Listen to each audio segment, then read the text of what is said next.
Okay, guys, welcome back to part two of the nervous system. In this one, we're going to be looking at the structure of the eye and how the eye accommodates how it accommodates sight from different distances. Okay, so the changes that might happen in the eye when we look at objects that are different distances away from ourselves. So let's look at some of the basic structure of the eye. The first two really important bits are the iris and the pupil. Now, this diagram doesn't really label the pupil, but this is the iris here, these little bits, and this is the pupil in the middle. So the iris can expand and contract, so it can get longer and shorter, okay, to control the amount of light which enters through the center. So the pupil is simply the hole in the middle of the eye, and it's the iris that surrounds it which controls how much light goes through the actual pupil. You have the outside section here, which we call the cornea, which is a transparent layer responsible for a lot of the bending of the light. So as light comes in here, it's bent or refracted so that it is able to go through the pupil. We have the aqueous body, or the aqueous humor, which is simply watery fluid which supports the cornea. So it sits behind it and sort of applies pressure against this bit and pushes it outwards. You have the sclera. Okay, this is the coating on the outside. Now, when we do the eye dissections, you'll find the sclera. It's the tough outer coat which protects the eye against damage. Now, the muscles that move the eye in its socket attach to the sclera. So that's these bits here. Going backwards, you have a lens. Now, the lens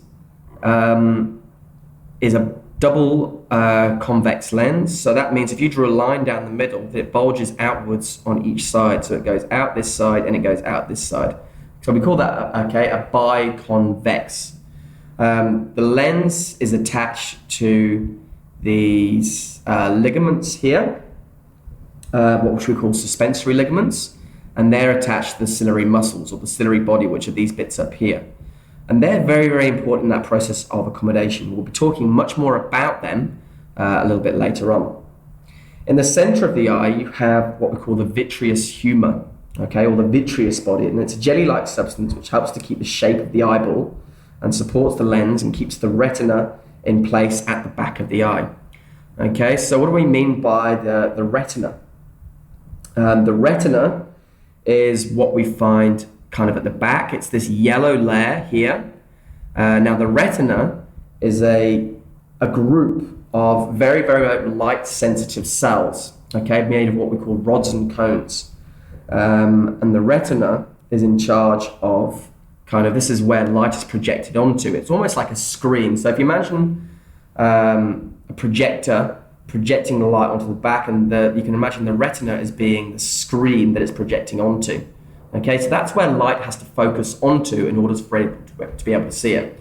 Now, if once light hits these cells at the back of the eye, okay, it sends the retina are like the receptors.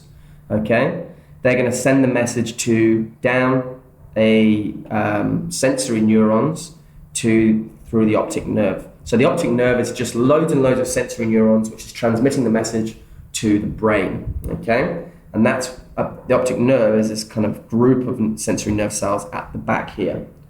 Okay, now the choroid is simply the layer of cells which sits behind the retina, and it's a darkly colored layer which reduces reflections inside the eye and contains blood vessels which help to nourish the cells of the retina. So it's kind of there to assist the retina. All right, so that's kind of the eye structure and a few things that we might need to remember about it. So how does the eye focus light? So you can see a couple of images here. The three really important things that we need to remember about accommodation is what happens between the lens, the suspensory ligaments, these green bits, and the muscles or the ciliary muscles at the top. So these are the only things that change when we need to focus light onto our retina. So when you can see a distant object, when we're looking at things that are at a distance, all right, when you're focusing on something that's at a distance, the things that are in the foreground are usually blurry. Okay, so the things that are closer to you usually look blurry, and the thing that is at a distance is usually in focus. And the reason is this: the light is traveling from the distant object. It's traveling. All light, always remember, travels in straight lines, and when it's going to hit the object, okay, it's hitting very much straight on, okay, and therefore when it hits the lens, okay, which is what it refracts the light. So you can see here, it comes through the cornea. First of all, it's refracted a little bit, comes through the lens, and then it's refracted even more, okay, and then the light is refracted and it's all focused onto the retinal cells at the back here. So the light comes in, first of all, it's refracted by the cornea, then by the lens. Okay, now at a distance, because the light is coming in very straight, we don't need to refract it as much. Okay, and so the lens needs to be quite thin to accommodate that very small amount of refraction. So you can see the lens is quite thin. Now, what causes that to happen, okay, is that the ligaments here, the muscles, first of all, up here, okay, these become relaxed. Okay, so when a muscle is relaxed, all right, that's going to cause these to be pulled much tighter. And when these get pulled tight, it's going to pull, okay, the lens and kind of pull it tight, and it's going to cause the lens to become flatter or pulled long and thin, which causes the light to reflect it less. Okay, so when an object then is closer to the eye, all right, then it means the light is still traveling in straight lines, but it's still coming in at an angle. And so we need to refract the light more. And so the lens, in order to refract the light more, the lens needs to be fatter. All right. So what's going to happen when we get a close object, okay, is these ligaments are going to relax, okay, and the ciliary muscles are going to contract, okay, becoming longer. These are going to become relaxed, allowing this to bulge outwards. Okay, so let's have a very quick look at how that might happen. So I want you to imagine, all right, that this is the lens of the eye, okay, and this is the retina where we need to focus the light onto, and this is the object. Now,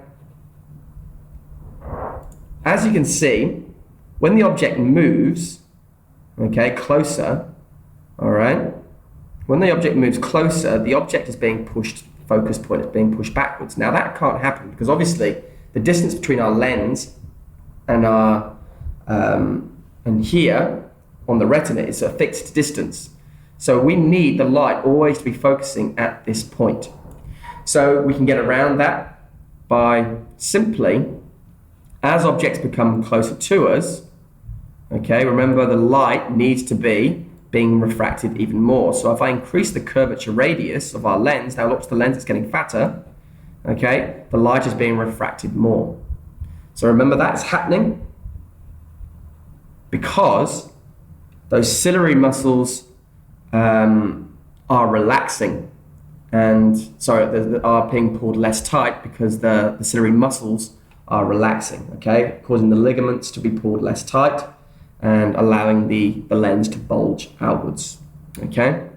So in the same way, when we're looking at a distant object and it's getting further away, okay, that's obviously a much further away object, the lens needs to become thinner. So you can see the radius of the lens has become thinner and the light is being refocused back on the retina.